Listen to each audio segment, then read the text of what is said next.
We watch for your commentary and predictions. Keep doing a great job. Thanks. James DeAssy. Whoa. James the ass. 37.94. A lot of shit talk about that, especially me. It's like green hat guy, shut up. Yeah, Kevin, we can't Green hat watch a guy, scene that's with right. Kevin without having 10 predictions.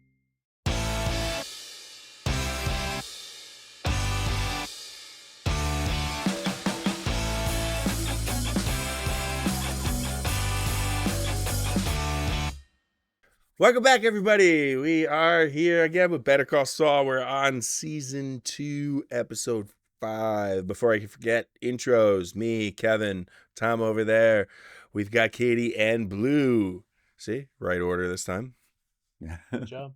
Tom. So It's only been how long? Hey, leave me alone. How long has Tom, it been? it's been done. 18 months. Been like a year and a half, yeah. Wow. All right. Good job. Thank Really you. pulling I this appreciate together, it. Kevin. That's right. Tom, last episode.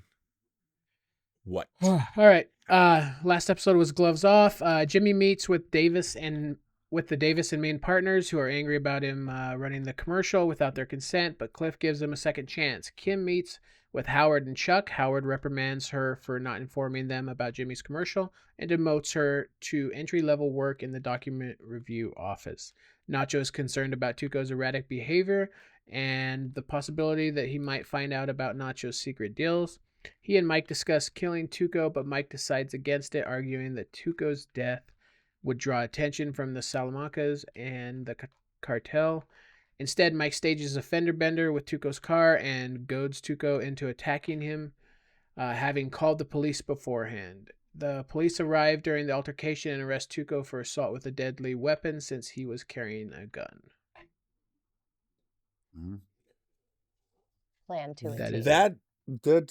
That brings up a question for discussion that I don't think we can go ahead and do right now because I think it would take 20 minutes to hash out. But remind me, I'm gonna make a note.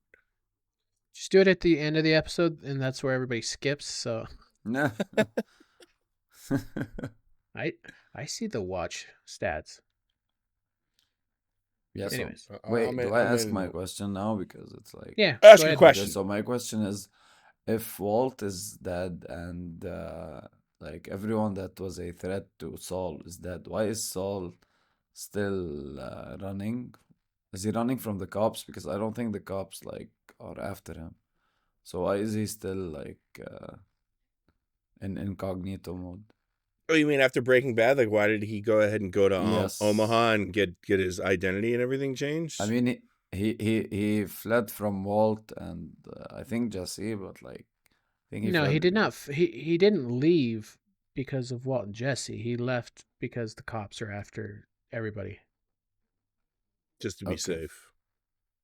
Yeah, because they were they were held together by the vacuum Yeah, that's guy why, in the because I same don't room. remember what's wasn't the running main from them. reason. I thought because he was Yeah, In fact, he encouraged Uh, Walt to take the deal and move on. yeah, he told Walt to bite the bullet and turn himself in, and Walt said no, Oh, yes, and he yes. said Okay, I remember. Yes, I And remember when they now. were down in the basement of the vacuum guy, he tells him that you're coming with me, and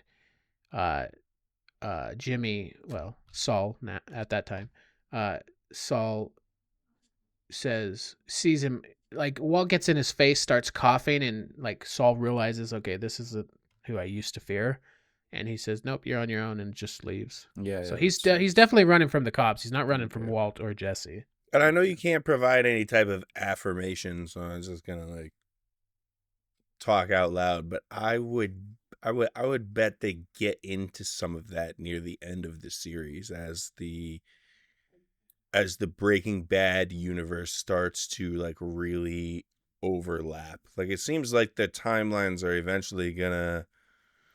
I don't know if they overlap, which obviously you can't say that they overlap, but I think it would make for good TV if they do kind of overlap and didn't answer some of those questions like what you just said, Blue.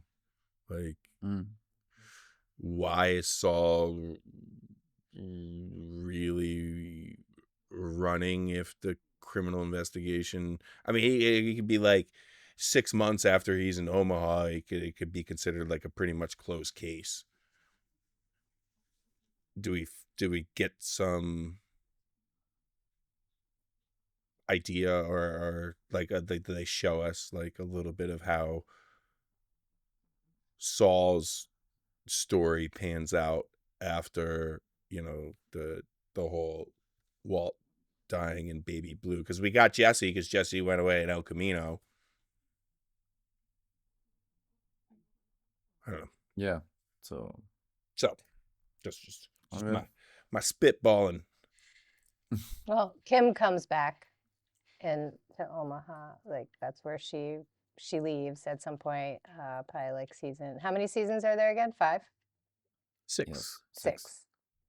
So she'll leave around season 4, and she'll be back for the last half of season 6. There's got to That's be a my point, like they hope do those. / guess. They do the black and white flashbacks of Saul. There's got to be like, it makes for such good theatrics if you're watching a black and white scene and all of a sudden it turns to color, and you're like, Like Wizard now of Oz. we're in the present. It would be.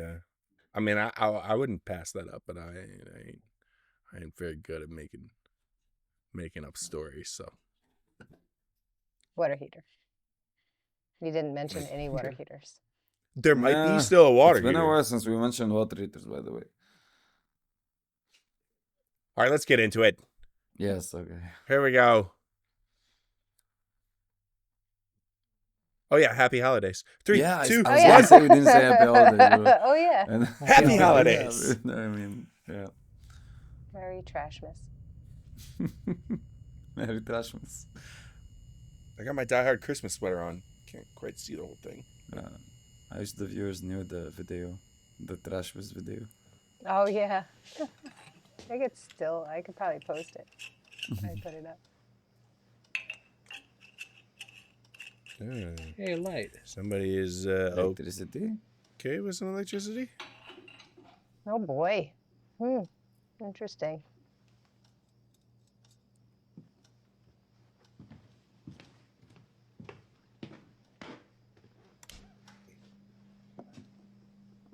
Is this current or is this flashback? Oh, maybe a flashback. I think it's current. I don't think so. Never mind. This is this. Never mind, yeah. How about the old Carol Burnett thing? Oh, where she pulls her earlobe? Yeah, exactly. You do this, and I'll say I have briefs to read, and we'll get rid of them. All right, whatever you want. You know why she did that, Carol Burnett? It's a great story. It was a signal to her grandmother who raised her. Her mannerisms remind me of Skylar. Seriously? So, tell us about your first week at Hamlin McGill. It was great. That's when it became the I postcard. mean, they got me working in the mailroom, which you got to start somewhere. I learned how to use the Xerox machine, which is surprisingly complicated. I learned everyone's name, and I licked a ton of stamps. My tongue is like hamburger meat. I mean, seriously. God, thing's raw as hell. He's so Then I embarrassed. found out there's a sponge for that. Oops. What's the difference between a vacuum cleaner and a lawyer on a motorcycle? The vacuum cleaner has the dirt bag on the inside. Lawyer jokes. I've only been in the mailroom a week and I've heard maybe 100. It's a pillar of, why do they bury lawyers under 20 feet of dirt? Because deep down, they're really good people. What do you call a lawyer with an IQ of 60? Your Honor. What's the difference between a tick and a lawyer? Oh, no. The tick falls off when you're dead. Comedy gold. I'm here all night. More! Go. Oh yeah, he's gonna blow up. Okay. Dessert, anyone? Wait, I think I know one. He's not very Oh, happy bring it that up. his wife Yeah. likes him. Or What do girlfriend, lawyers and sperm have in common?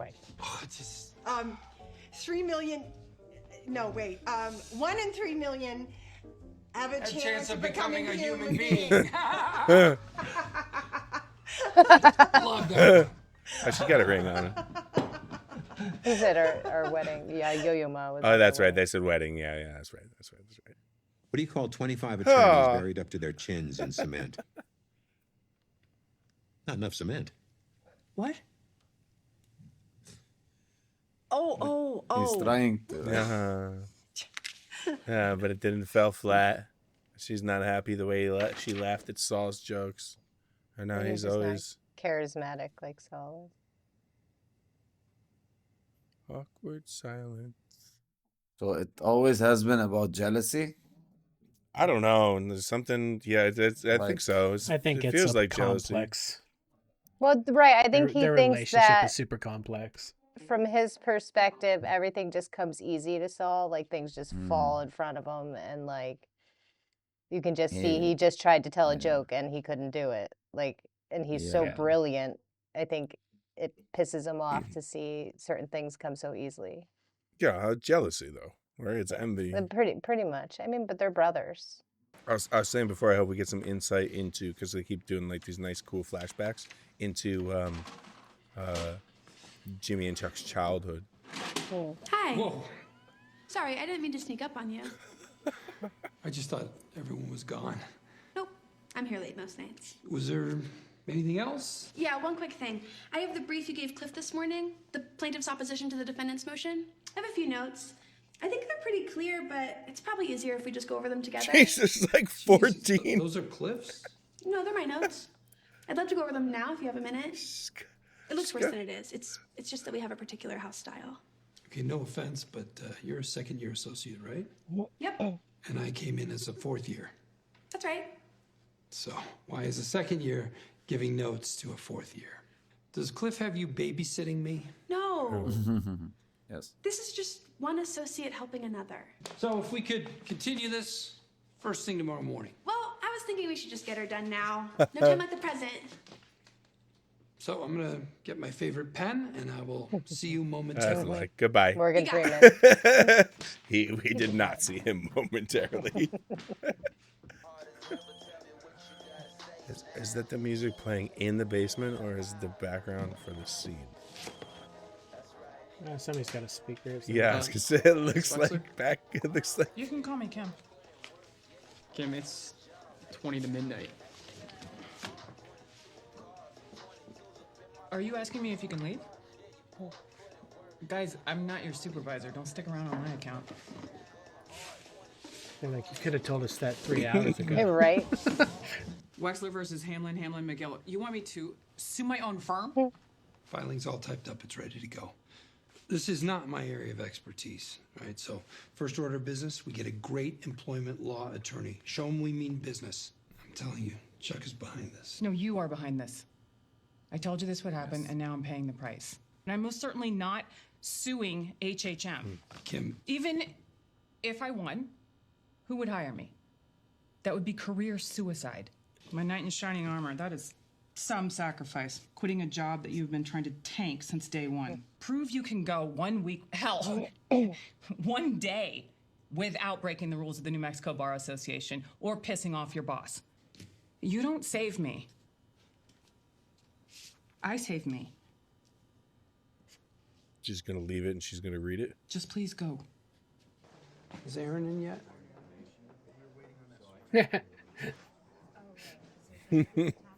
She's been here all night. Now you got like 40 more freaking God sticky damn, notes. Pixie Ninja. Damn Pixie Ninja. I owe you a big apology. I have a medical condition. GERD, gastroesophageal reflux disease. I know, it's a mouthful, right? It affects the lower esophageal sphincter. I took a risk yesterday at lunch with some onion rings, and last night... Are we doing this or not? Yeah, so I don't care. Can we just get to it, please? Okay, bye. Take one down. Hey, I remember you mentioned your brother worked in Intel's legal department. I'm seeing someone at the moment, so you know what? Just call the main number and they'll find me. Bourbon shots. That was me. Well, congrats on landing the Honeywell contract. Huge amount of work. You too. She misses you. You think you might come by later? No. Not looking like this. I don't want her to see me looking like this. How bad was it? Well, I can tell you, the next car I get's gonna have airbags. Well, whenever you feel you're ready. Whoa, hold on. What the hell happened to you? I get it. The first rule of Fight Club, right? Let me introduce you. This is my babysitter, Aaron. Aaron, this is my grandpa, Mike. My grandpa. Nice to meet you. Don't have it. Thursday at noon, perhaps? Nope. Thursday at 2. Now that's my final.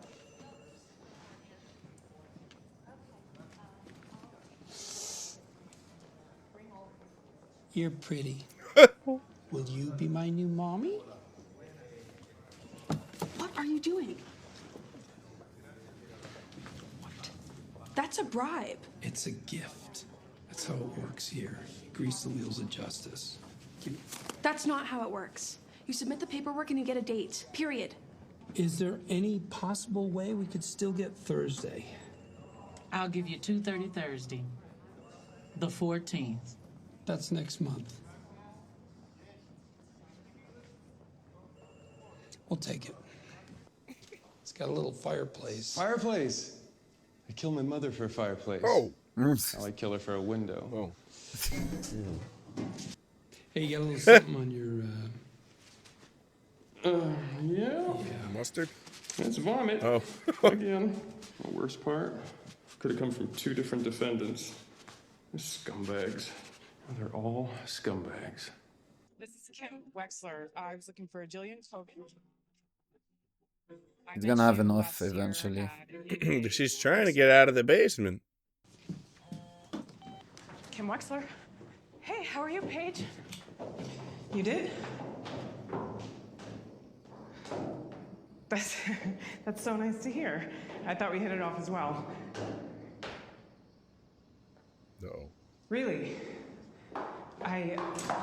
More good. I couldn't be more thrilled. I'm in the firm and I. Thank you, Paige. Me too. Okay, bye.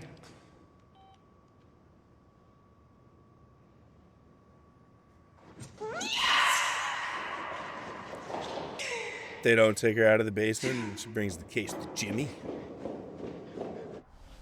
Probably not. There she is. Hi, Paige. So good to see you. You too. Kim, this is Kevin Wachtel, our CEO. Kim Wexler. Great to meet you, Kevin. And you? Paige, Kevin, this is Howard Hamlin, our senior partner. Pleasure. Likewise. We're thrilled to have you folks here. Kevin, true story. When I was 7 years old, my very first bank account was at Mesa Verde, if you can believe it. I can. Mine was too. Back when my dad ran the place. Wow. I can remember the cover of my first passbook. It was a silhouette of a... Cowboy. Lovely to meet you, Paige.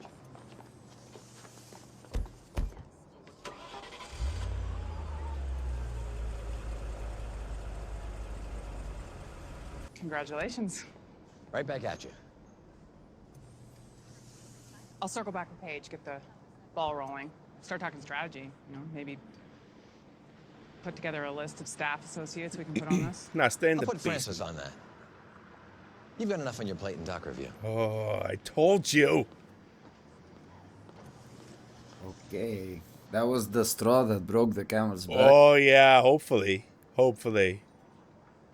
Oh my god.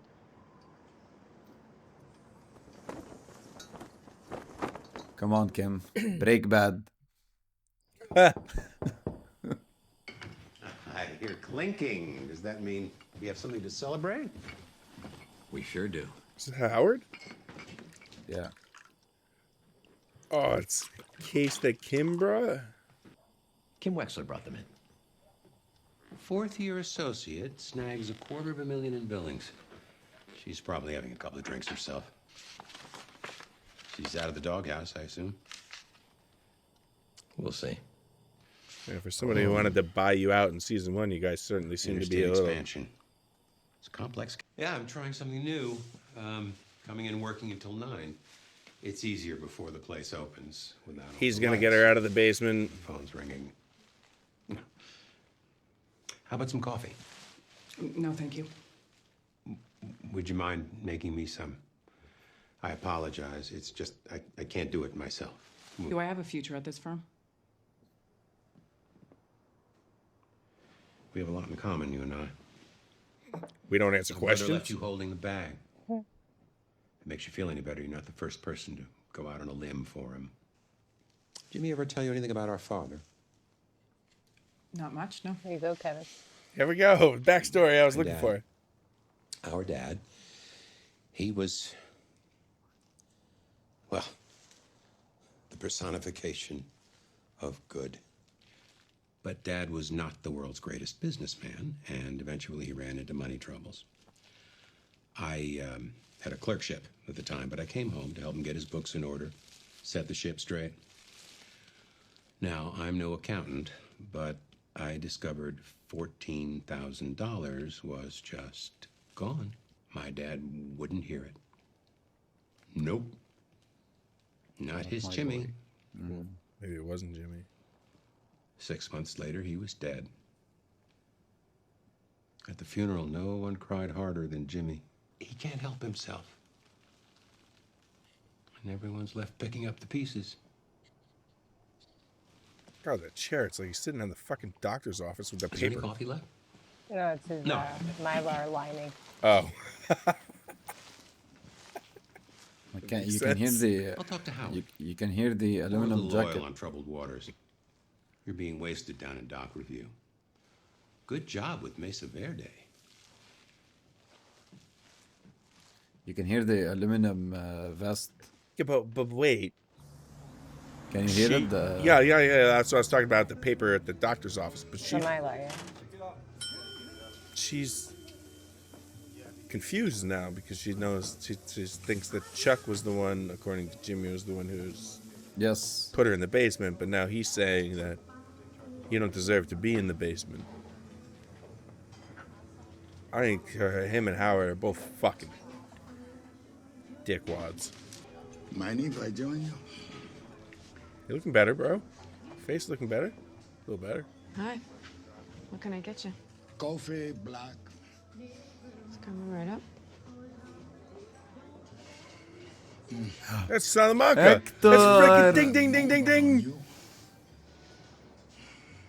The young man who did that to you is my nephew. Lots of makeup. Oh, yeah. Hothead always has been. He thinks he's a boxer. He should have shown you respect. Ding, ding, ding, ding, ding. You see what I'm getting at? Not really. The gun charge, that's 8 years it's gone away, maybe 10. Aggravated assault, the gun, plus you got your wallet. That's right. I would like for you to tell the police that the gun was yours. I'm looking for the best possible outcome for everybody. You take home $5,000. It's so weird to see him like talk and move. Did they go into Hector's diagnosis in Breaking Bad? I don't know. Seemed like Oh, wait, what do you mean? stroke. Or think about it. Parkinson's. I don't think they actually say what was wrong with him.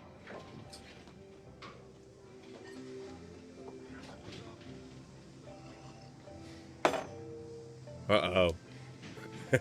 He did not expect that. He did not expect that. Like he was telling well, oh my god, what was his name? I'm sorry guys, I'm too sleepy. Hector? Nacho. He was telling Nacho that he doesn't want the Salamanca on his tails, and now well, He's got the Salamanca. Yeah. So many things to talk about.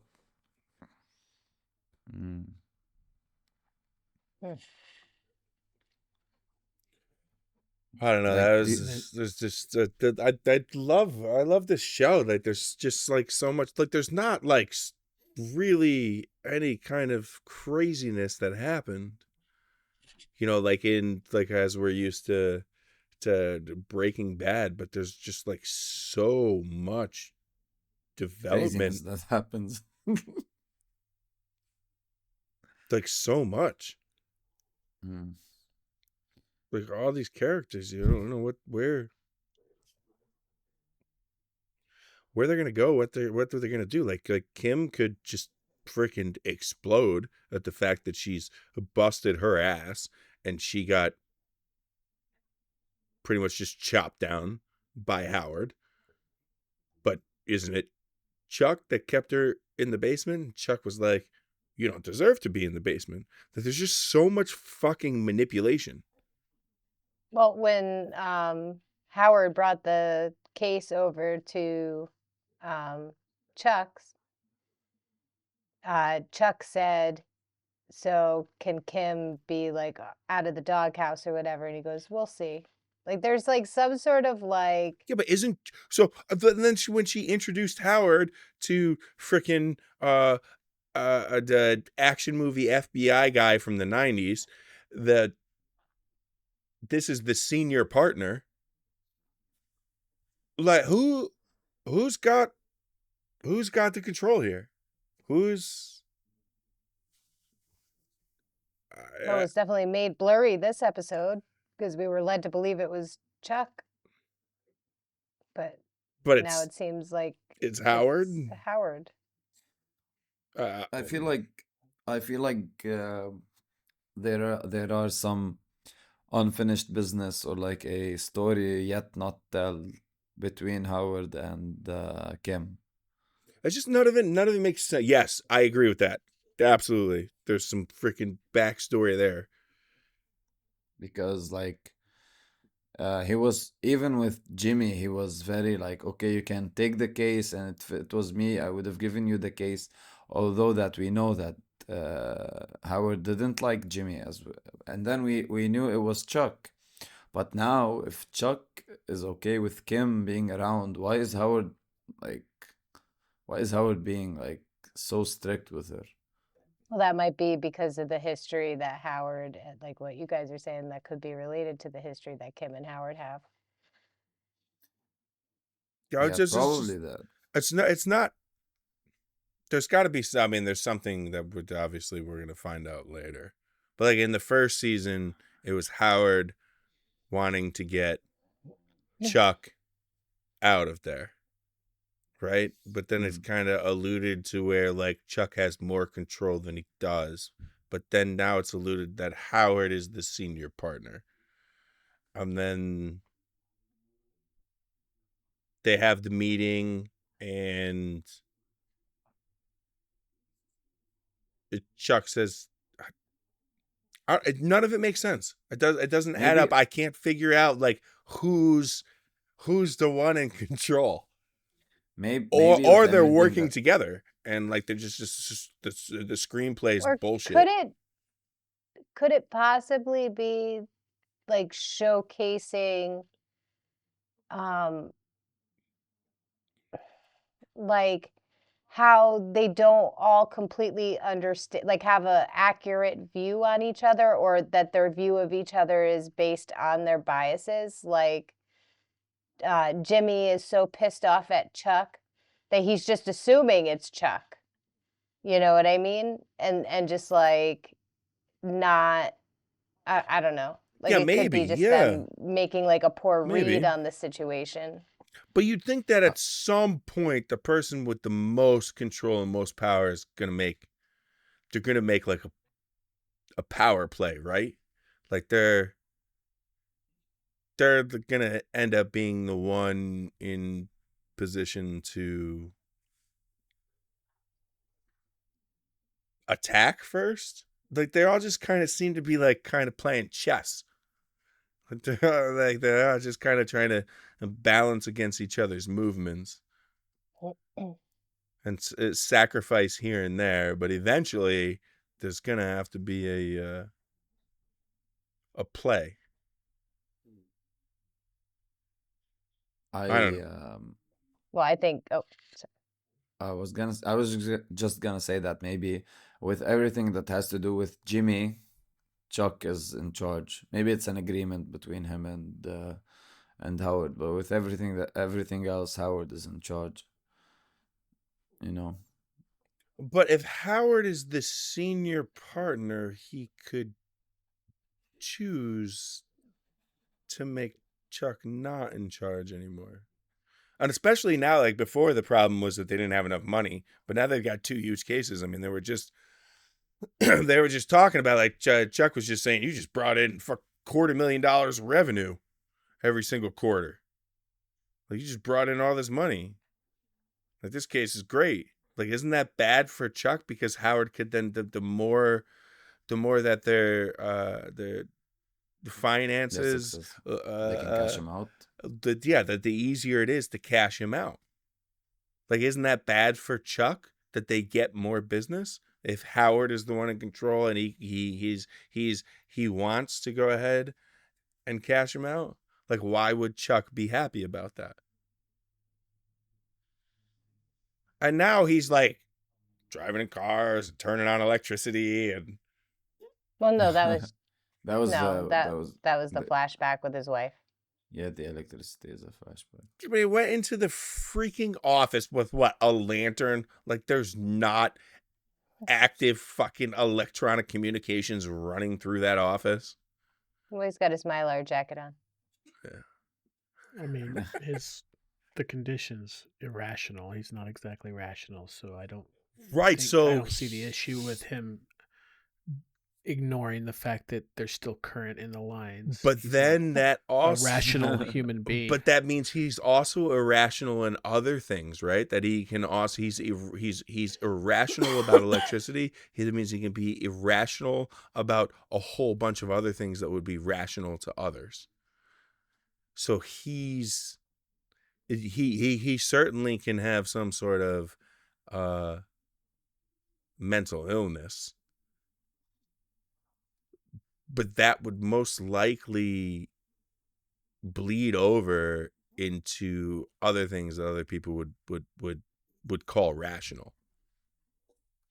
So is he then irrational in a lot of other? Well, I mean, you can see that he's irrational in the way that he deals with Jimmy, and I like how we got some backstory, but I think we're gonna get more. You said he's irrational how he treats Jimmy? Yes. Your mic just kind of cut out. So Yes, yeah, he's irrational in the way that he treats Jimmy. He's blinded by the flashback that we saw with him and his wife at dinner, that he was telling the jokes, and then he tried to tell the joke, and it fell flat. And it was actually wasn't a bad joke. But I think his hatred, he has a hatred or jealousy or something, like Katie alluded to, that things seem to fall in place and come easy for Jimmy. And maybe he's jealous or feels slighted that he had to work so hard. Like when they talked about him getting his law degree, that he got it from the freaking Hawaii school. But it's still, according to the Bar Association, has the same validity as his law degree.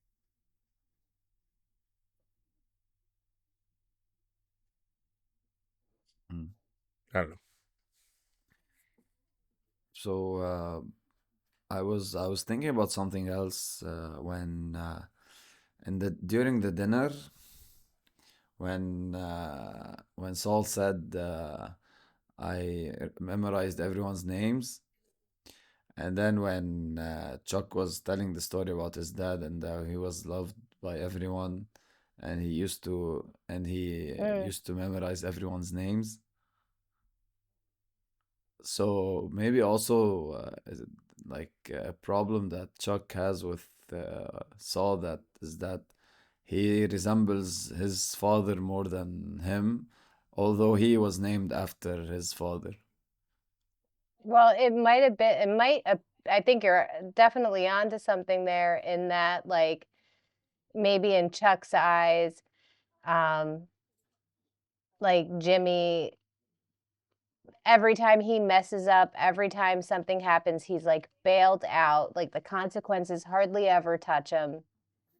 And like, here's Chuck in his mind trying to do everything by the book, do it the right way, be a good because like he's, maybe he's very rigid in his morals, it seems, right? Unlike Jimmy, who's very fluid with what he believes is right and wrong at any given time. And I think like to see his dad, who he obviously like loved and respected so much, you know, not see Jimmy for what he is and for like what Chuck thought he was. You know what I mean? It's possible too that he didn't steal that money. It's also very possible he did. That's true. But like, you know, that really paints a picture of how moving forward, like it's not even like a frustration of having to bail him out. It's like, no, you're just like nothing. You make these decisions, you gamble, and it's like not the consequences never touch you. It's got to be frustrating for somebody to see that, and then on top of that, to think that he stole $14,000. Yeah, Allegedly stole $14,000. that's that would roll over. It's a common theme with older siblings, right? That like older siblings, like they're the ones who get like the brunt of the punishment, and then all of a sudden, like the shit that I did when I was a kid, I would freaking get, you know, beaten up over it by my parents, and then the younger kid they're just like, oh yeah, that's no problem. Like that's a common, like the way like an older sibling feels about a younger sibling. I don't know. I'm sure there's some sort of a term used by therapists for how an older sibling feels about a younger sibling. I think that's like a common occurrence. I get what you mean.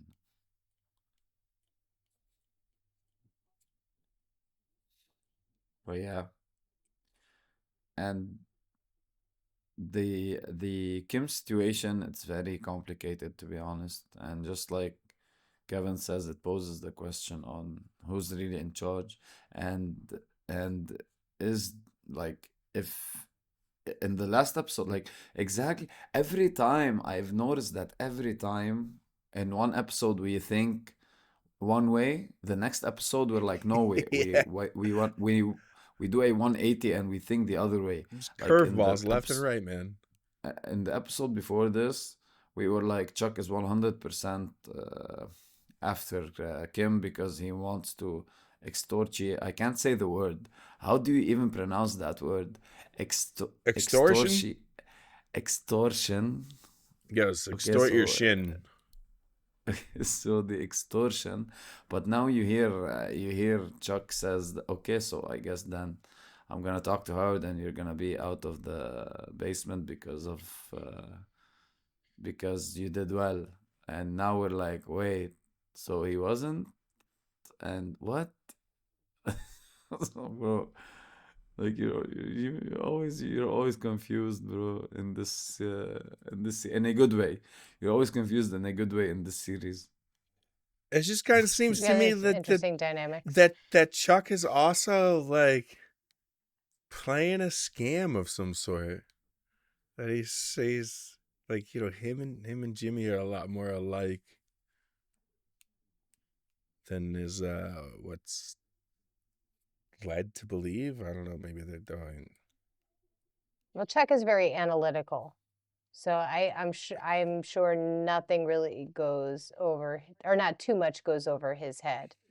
Yeah, but the relationship between him and Howard seems very, like, it's not very direct. Like there seems to be like a lot of playing around. Like they all kind of seem to like be like trying to like balance each other. At which, like, I mean, maybe Chuck is, you know, up on his high horse because he's not doing anything illegal. It's within the law. But there's a whole lot of fucking shady shit that can go on that's within the law. Mm-hmm. Cool. Cool. Do you think Mike's gonna take the gun charge, or what do you think's gonna happen? I don't know. He seemed really pissed about it. I'm going to say I don't know. He could. He might not. But I know he's going to figure out a plan for this. He's gonna end it up might with be Gus his gateway eventually. in there. Yeah. He's gonna end up with Gus eventually, so we need to like. So Well, that's probably why Gus hired him, is because he knew so much about the Salamancas. maybe he goes to Nacho with the situation, and he goes, "I have to do this," like, but like, I don't know, bro. But Hector Salamanca walking and talking, I am loving this. Like he's one of the most underrated characters in Breaking Bad. One thing you guys missed, it's just a little thing, is you wouldn't notice it unless you knew that he was about to walk into that restaurant, but as he walks in you can hear ding ding, like the order's bell up. for the door opening. Yeah, it's kind of awesome.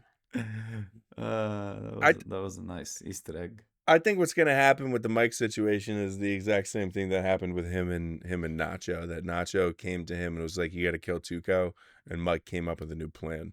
And then Salamanca or Hector came up to him with the plan with the gun, and Mike's going to come up with a new plan that's going to, satisfy each of them, but it's going to be something that he doesn't recognize how it's exactly going to play out, and it's going to produce a new problem, which then may be the segue into Gus. Well, I was drunk. That's my prediction. Cool. But I'm loving it, man. I love this whole story thing. Like, yeah, it's awesome. It's just constantly being thrown in multiple directions of how these characters are going to play out, and I'm sure that it's just gonna come to like this huge, conclusion, and you're like, oh.